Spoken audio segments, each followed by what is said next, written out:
my hope is that this church will continue to grow in unity, love, and spiritual. Vision of Pastor Van that churches will be risen in different major cities of New Zealand.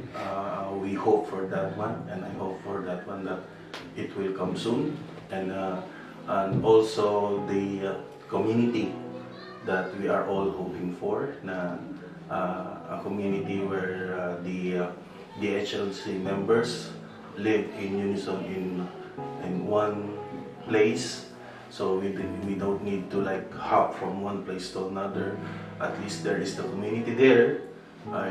The vision is like the center would be the church itself, and then at the back of the church would be like our community center. That is for my hope and prayer. My hopes and prayers for the church na everyday pinagdadasal ko, I pray always every day that makilala ng tao at maintindihan ng tao na itong church na ito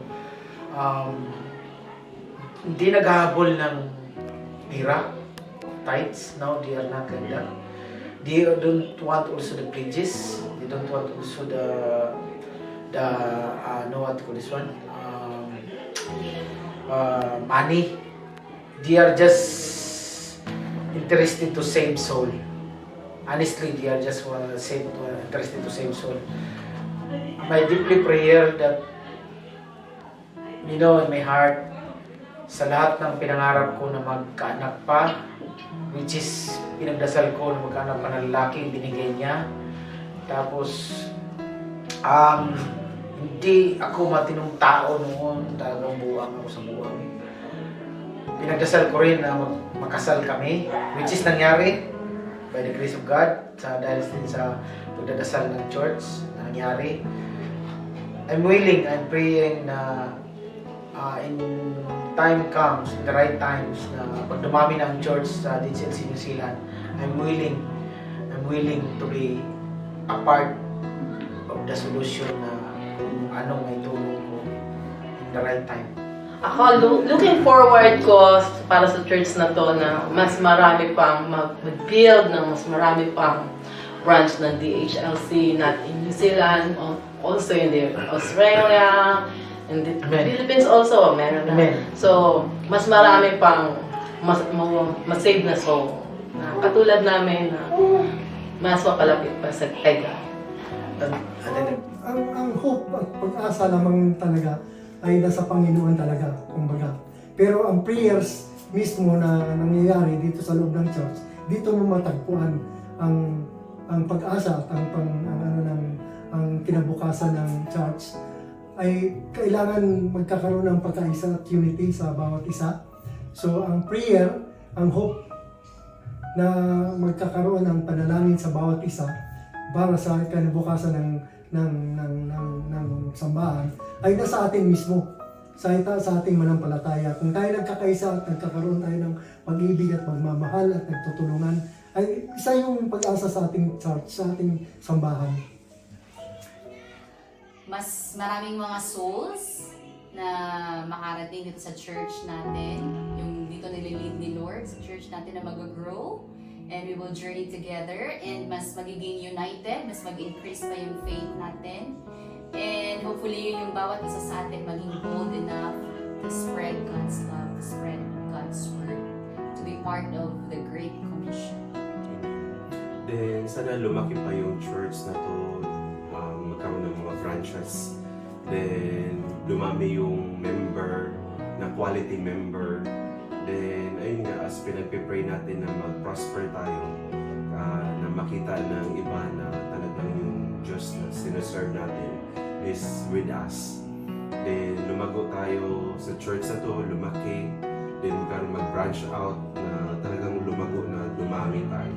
So this world doesn't need anything but love. And dito sa church na to, we spread love. So we need more love. So we need more churches. Okay, for me personally, my prayers and hopes for the future of the church, all of us will be united with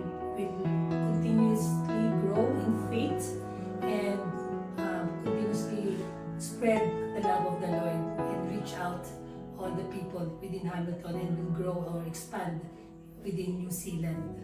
That's my prayers. For me, the same with her. Continuously serve the Lord and to expand this church in New Zealand With the grace of God. with the grace of God. I don't have hope eh. Kasi wala akong hindi ko siya, hindi hope sa akin, but pinipray ko siya lagi. At saka dinideclare ko na for the future of our church, mag-improve yung unity and then love each other, and then I deal with God, and I pray always na yung magkaroon tayo ng sarili nating church na kumpleto siya, na meron tayo ng mga bata. Yung prayer ko talaga for the future ng church. Once kasi na nagkaroon ng unity yung church, love, so mawala wala talaga dito judgmental eh. So yun ang sisira sa church eh. So iwa-iwala yan. So kaya yun lagi ko pinipray. Walang judgmental. Yan na. Yung pray ko naman sa church na to is yun lang, mapalago pa siya, yung magkaroon din tayo ng sarili nating church, and then lumaki yung ating community, and then its member here to bring souls here and to expand all over New Zealand. And remember, where we go, we are the agents of Christ, and we have to share the gospel. We put that in our heart as our urgent to grow our church, to help our church grow.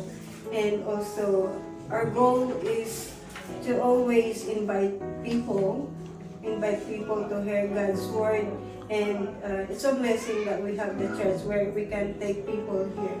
So that's my prayer in goal, that everyone of us have a courage to bring people, any people, any nationalities, and to also grow spiritually, because we can't invite people, we can grow church if we're not growing spiritually. So we have to grow spiritually first, and then we can able to invite people and share the gospel. Thank you very much.